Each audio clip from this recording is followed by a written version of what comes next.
आज के इस लेक्चर में हम ट्रांसपायरेशन के बारे में पढ़ेंगे। ट्रांसपायरेशन हम किसे कहते हैं? जब भी पानी बुखारात की शक्ल में प्लांट के एरियल पार्ट से बाहर रिमूव हो जाए तो उस प्रोसेस को हम क्या कहते हैं? ट्रांसपायरेशन कहते हैं। वो फिनोमिनन, वो नेचुरल प्रोसेस जिसके दौरान पानी बुखारात की शक्ल में प्लांट की एरियल पार्ट से यानी प्लांट की अपर पार्ट से बाहर रिमूव हो जाए, उस प्रोसेस को हम क्या कहते हैं? ट्रांसपायरेशन कहते हैं।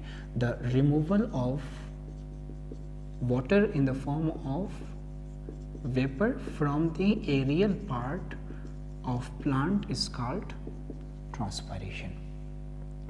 ट्रांसपायरेशन के कुछ फ़वाइद भी है और इसके कुछ नुकसानात भी है। ट्रांसपायरेशन का फ़ायदा ये है कि इसके थ्रू जो है पानी की ट्रांसपोर्टेशन होती है प्लांट के एक हिस्से से दूसरे हिस्से पर। ट्रांसपोर्टेशन ऑफ वाटर वो किसकी मदद से होता है? ट्रांसपायरेशन प्रोसेस की मदद से होता है।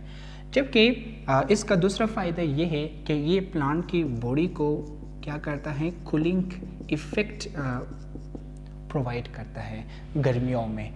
और इसके जो नुकसान इसका क्या है कि अगर ज़मीन में पानी की कमी हो और उस केस में प्लांट के अंदर ट्रांसपायरेशन प्रोसेस जारी रहे तो उसके नतीजे में हो सकता है कि प्लांट मुरझा जाए यानी प्लांट की विल्टिंग हो जाए। इसके नुकसान ये है कि अगर ज़मीन में पानी की कमी हो तो उसकी वजह से प्लांट क्या हो जाता है? मुरझा जाता है यानी प्लांट विल्टिंग की कंडीशन में चला जाता है। अब हम ये पढ़ेंगे कि ट्रांसपायरेशन वो ट्रांसपोर्टेशन प्रोसेस में कैसे हेल्प करता है। एक एग्जाम्पल के थ्रू ये चीज़ आपके लिए क्लियर करवाऊंगा। फर्स्ट कर ले, ये हमारे पास क्या है? ये हमारे पास है leaf. This is the leaf. ये जाइलम है जो लीफ में भी है और स्टेम के अंदर भी है। This is the xylem present inside the stem and this is the part of xylem which is present in the leaf। और होता क्या है कि जब भी आप सब जानते हो कि प्लांट अपनी रूट की मदद से मुसलसल सॉइल में से वो क्या एब्जॉर्ब कर रहा होता है? वाटर। तो रूट की जो जाइलम है उसमें पानी की मिक़दार क्या होगा? ज़्यादा होगा, क्योंकि वो मुसलसल सॉइल में से अपने अंदर वाटर क्या कर रहा है? एब्जॉर्ब कर रहा है। जबकि अगर हम लीफ के अंदर देखिए, लीफ के अंदर होता क्या है कि लीफ में पानी बुखारात की शक्ल में लीफ से बाहर रिमूव होता है। किस प्रोसेस के थ्रू? ट्रांसपायरेशन प्रोसेस के थ्रू। लीफ में पानी बुखारात की शक्ल में पत्तों से बाहर रिमूव होता है, वो भी कौन प्रोसेस के थ्रू? ट्रांसपायरेशन प्रोसेस के थ्रू। जब पानी लीफ में से बाहर रिमूव हो जाए ट्रांसपायरेशन प्रोसेस के ज़रिए तो इसके नतीजे में क्या होगा कि लीफ के अंदर पानी कम पड़ जाएगा। जब लीफ के अंदर पानी कम पड़ जाए तो आप ऑब्जर्व कर सकते हो कि रूट और लीफ के बीच एक ग्रेडियंट, एक difference of water concentration create हो चुका है। यहाँ पर अगर आप ऑब्जर्व कर लें, पत्तों के अंदर चूँकि पानी कम है तो वो जगह जहाँ पानी की मिक़दार कम हो उसे हम क्या कहते थे? Low concentration region. और रूट के अंदर चूँकि यहाँ पानी ज़्यादा है तो वो जगह जहाँ पानी ज़्यादा हो उसको हम क्या कहते हैं? High concentration region. तो यहाँ पर अगर आप देखें इन दो रीजन के बीच डिफरेंस ऑफ कंसंट्रेशन है, या कंसंट्रेशन ज़्यादा है, वह कंसंट्रेशन क्या है? कम है। हमें पता है कि पानी हमेशा वो क्या होता है? हाई कंसंट्रेशन रीजन से लो कंसंट्रेशन रीजन की जानिब क्या करेंगे? मूव करेंगे। तो यहाँ लो कंसंट्रेशन रीजन है, यहाँ हाई कंसंट्रेशन रीजन है, यानी रूट और लीफ के बीच difference of concentration of water है। इसी डिफरेंस ऑफ कंसंट्रेशन की वजह से एक अपवर्ड फोर्स क्रिएट होता है, एक पुलिंग फोर्स क्रिएट होता है जो पानी को रूट से ऊपर की जानिब क्या करता है? खींचता है। इसी पुलिंग फोर्स को जो पानी की कंसंट्रेशन की डिफरेंस की वजह से फॉर्म हो चुका है, इसी पुलिंग फोर्स को हम क्या कहते हैं? ट्रांसपायरेशन पुल कहते हैं। और यही ट्रांसपायरेशन पुल पानी को जो है हेल्प करता है कि वो नीचे से ऊपर की जानिब ट्रांसपोर्ट हो सके। तो ये था कि ट्रांसपायरेशन जो है वो ट्रांसपोर्टेशन ऑफ वाटर में कैसे मदद देता है। दरअसल ट्रांसपायरेशन पुल क्रिएट करता है, एक अपवर्ड फोर्स क्रिएट करता है, और इसी अपवर्ड फोर्स की वजह से ही पानी नीचे से ऊपर की जानिब में क्या होता है, ट्रांसपोर्ट हो जाता है। अब हम पढ़ेंगे कि वो कौन से फैक्टर है जो ट्रांसपायरेशन की रफ्तार को अफेक्ट करता है। Factors affecting rate of transpiration. सबसे पहला फैक्टर वो हमारे पास क्या है, टेम्परेचर है। आपने ज़हन में रखना है कि टेम्परेचर वो रेट ऑफ ट्रांसपायरेशन के साथ कौन सा रिलेशनशिप रखता है, डायरेक्ट रिलेशनशिप रखता है।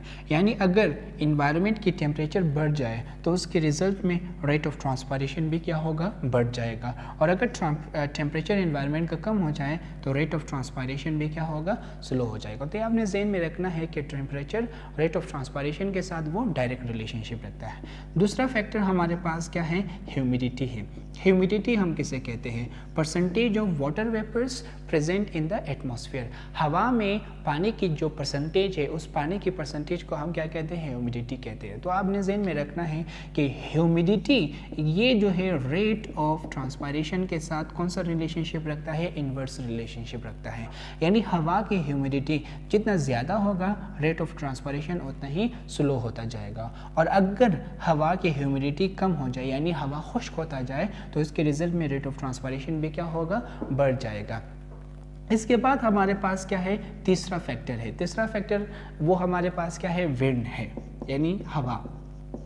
आपने ज़हन में रखना है कि विंड जो है वो रेट ऑफ ट्रांसपायरेशन के साथ कौन सा रिलेशनशिप रखता है, डायरेक्ट रिलेशनशिप रखता है। यानी जितना हवा ज़्यादा चलेगा रेट ऑफ ट्रांसपायरेशन उतना ही बढ़ जाएगा, और जितनी हवा कम चलेगी रेट ऑफ ट्रांसपायरेशन भी क्या होगा, स्लो होता जाएगा। चौथा हमारे पास क्या है, सनलाइट है।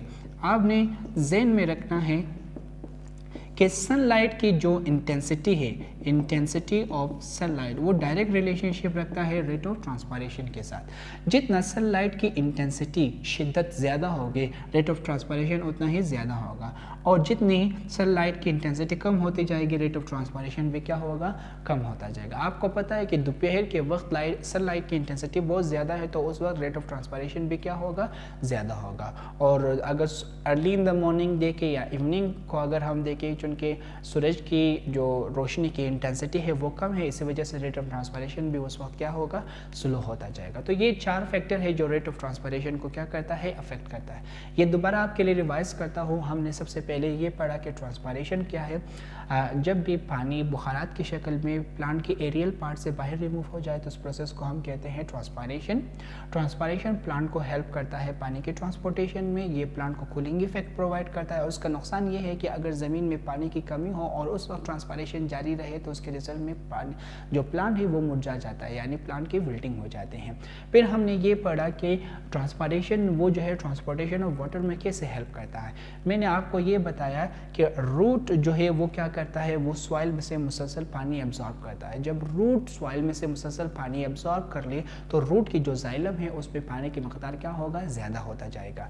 जबकि दूसरी तरफ अगर हम लीफ को देखें, लीफ में मुसलसल ट्रांसपायरेशन के रिजल्ट में पानी बाहर रिमूव हो रहा है। तो ट्रांसपायरेशन के रिजल्ट में अगर लीफ में से पानी बाहर रिमूव हो जाए तो लीफ के जाइलम में पानी की मकदार क्या होगा, कम हो जाएगा।